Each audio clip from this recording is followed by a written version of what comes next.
ਅੱਜ ਦਾ ਸਾਡਾ ਟਾਪਿਕ ਜਿਹੜਾ ਕੈਮਿਸਟਰੀ 9th नई बुक का chapter 8 electron affinity. Electron affinity ਜਿਹੜਾ ਵਾ ਇਹਦਾ ਅਫਿਨਿਟੀ ਦਾ ਪਹਿਲੇ ਸਾਦਾ मतलब ਹੁੰਦਾ लाइकिंग।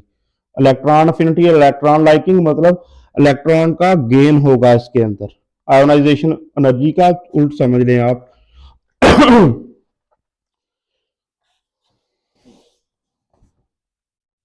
पहले मेन टॉपिक है कि या बुक के अंदर पहले ये देख लो सिर्फ यह सारा टॉपिक आ इलैक्ट्रॉन अफिनिटी जड़ा पूरा टॉपिक इस तक का है इनू समझ लेने क्योंकि इसना इंटरैक्ट ऑब्जेक्टिव और वो भी ये रिलेटेड होएगी शॉर्ट क्वेश्चन वगैरह। तारीफ की है दी एक तो यह है एनर्जी की मकदार आ। ठीक आ एनर्जी की मकदार आ केड़ी मकदार आ जिहड़ी कि खारिज हुंदी आ। ठीक खारिज होवे ते खारिज कदों हुंदी आ जदों इलैक्ट्रॉन जिहड़ा हासिल कीता जांदा कित्थे हासिल करे एटम कोई भी एटम और एटम होना किदां दा चाहीदा उहने नाल दस्सिया वा। एक तां यह गल ध्यान रखनी आ आजाद गैसी एटम स्टेट किहड़ी आ गैसी आजाद गैसी एटम इलैक्ट्रॉन हासिल करे और ज़ाहरा इलैक्ट्रॉन हासिल कित्थे होएगा बरूनी शैल च ही होएगा ना फिर वो किहड़ा डायरैक्ट न्यूक्लियस च आ जाएगा।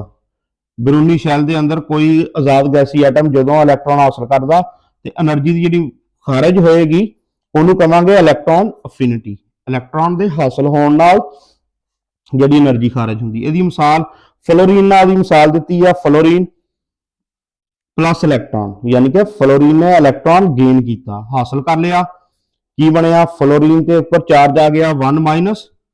ਹੁਣ ਇਹ ਵੀ ਗੈਸੀ ਸਟੇਟ ਹੁਣ ਇਹ ਚ એનર્ਜੀ ਕਿੰਨੀ ਆਈ એનર્ਜੀ ਚੇਂਜ ਜਿਹੜਾ ਹੋਏਗਾ ਉਹ ਕੀ ਹੋਏਗਾ -328 और यह कच हुंदी आ यह भी आयोनाइजेशन एनर्जी तरह किलो जॉल पर मोल चाहिए।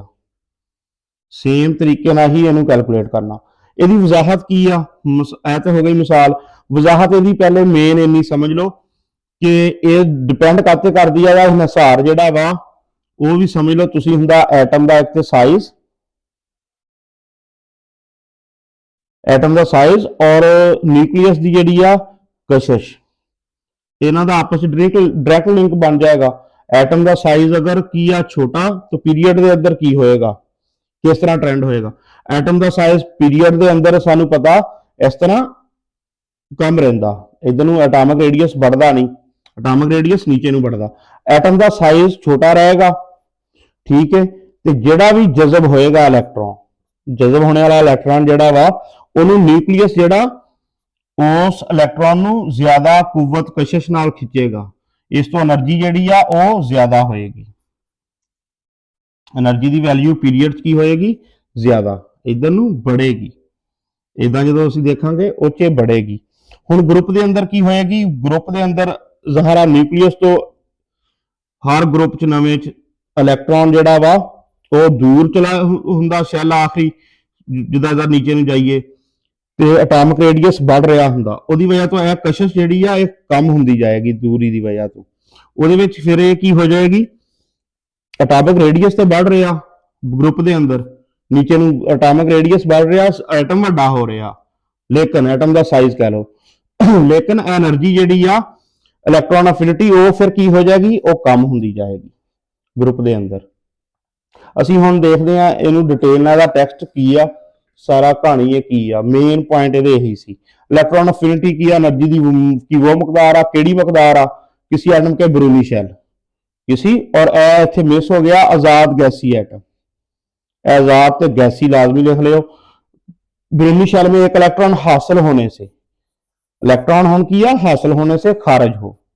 मिसाल के तौर पर जब फ्लोरीन एटम एक इलेक्ट्रॉन हासिल करता है तो 328 328 किलो जॉल पर मोल एनर्जी खारिज होती है। ए खारिज होने का एनर्जी उन्हें दस होता एनर्जी खारिज होनी एक्सोथर्मिक हो गया ए फ्लोरीन गैस ए गैसी हालत ए 1 माइनस चार्ज आ गया इत्ते। वजाहत यदि की इलैक्ट्रॉन अफिनिटी की वैल्यू उसका इन्हिसार वैल्यू यदि करते डिपेंड करती है इन्हिसार का करते हैं एटम के साइज से। असीं हुणे ये गल समझी आ एटम का साइज जितना छोटा होगा एटम छोटा साइज होएगा उतना ही न्यूक्लियस उतना की होएगा न्यूक्लियस का असल का की होगा बरूनी शैल में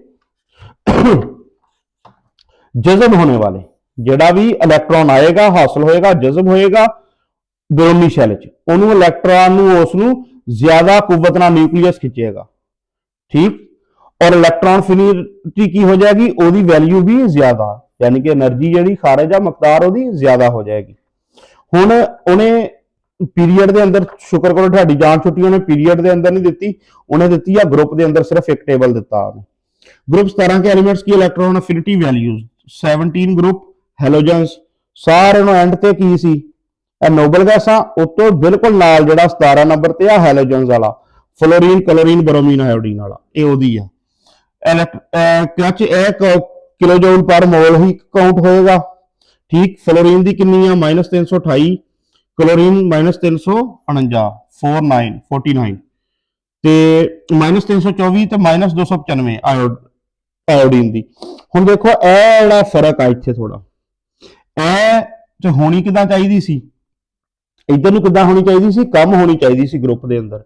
ਇਹ ਪਹਿਲੀ ਤੋਂ ਬਾਅਦ ਦੂਸਰੀ ਵੱਧ ਰਹੀ ਵੈਲਿਊ, ਇਹ ਵੈਲਿਊ ਜ਼ਿਆਦਾ ਦਿੱਤੀ ਆ ਕਲੋਰੀਨ ਦੀ, ਇਹਦਾ ਮਤਲਬ ਜ਼ਿਆਦਾ ਹੁੰਦੀ ਇਲੈਕਟ੍ਰੋਨ ਅਫਿਨਿਟੀ ਫਲੋਰੀਨ ਨੂੰ। ਇਹਦਾ ਵਜ੍ਹਾ ਕੀ ਆ, ਇੱਕ ਤਾਂ ਫਲੋਰੀਨ ਦਾ ਸਾਈਜ਼, ਐਟਮ ਦਾ ਸਾਈਜ਼, और फिर एक इलेक्ट्रॉन ਨੂੰ ਪਰੇ ਧਕੇਲਦੇ ਆ ਰਿਪਲਸ਼ਨ। ਇਹ ਦੋ ਚੀਜ਼ਾਂ ਦੀ ਵਜ੍ਹਾ ਤੋਂ ਇਸ ਤਰ੍ਹਾਂ ਫਰਕ ਆ ਜਾਂਦਾ, ਥੋੜਾ ਰੂਟੀਨ ਤੋਂ ਹਟ ਕੇ ਐਕਸੈਪਸ਼ਨ ਬਣ ਜਾਂਦੀ ਆ।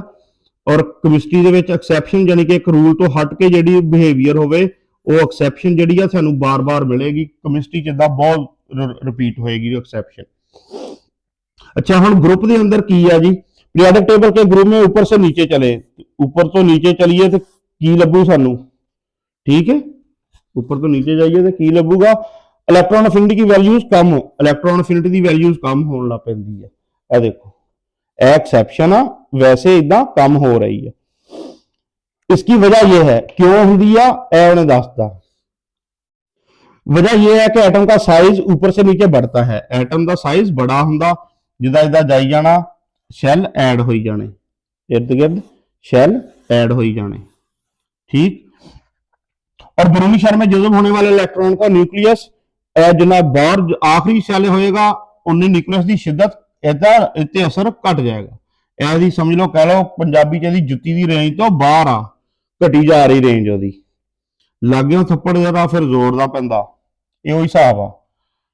जज्ब होने वाले इलेक्ट्रॉन का न्यूक्लियस कम शिद्दत से खींचता है, जिससे खारिज होने वाली एनर्जी कम हो जाती है। तो एनर्जी की हो जाएगी कम, ऊपर तो नीचे कम, इदा कम। अच्छा, एक उन्हें लाइन लिखी आ first electron affinity, second electron affinity. उन्हें कहा फर्स्ट जी नैगेटिव भी हो सकती है, पॉजिटिव भी हो सकती है, जीरो भी हो सकती है। सैकंड इलेक्ट्रॉन अफिनिटी जी उन्हें कहा यह हमेशा पॉजिटिव होंगी है। क्यों? क्योंकि इलेक्ट्रॉन पहले एक से आ गया, सैकंड आएगी जो असीं दूसरा इलेक्ट्रॉन हासिल करना। दूसरा इलेक्ट्रॉन हासिल करने लिए पहला इलेक्ट्रॉन जिहड़ा ये चौड़ा हो जाएगा, अगे उन्होंने परां धकेलेगा। सेम एक जैसा चार्ज इलेक्ट्रॉन नूं की करेगा, परे धकेलेगा, लेगा परां दफा हो। ते ओह सानूं धक्काशाही करने लिए, उहदे जज़ब करने लिए उहते एनर्जी चाहिदी होएगी, ते एनर्जी रिक्वायर्ड हो जाती, फिर उल्टा सानू एनर्जी देनी पैगी। इस तो सैकंड जी इलेक्ट्रॉन अफिनिटी वो हमेशा पॉजिटिव होंगी आ। एंड ते एक बॉक्स इस तरह लाइन च लिखिया वा, अहम आ पॉइंट याद होवे, ऑब्जेक्टिव लई समझ लो।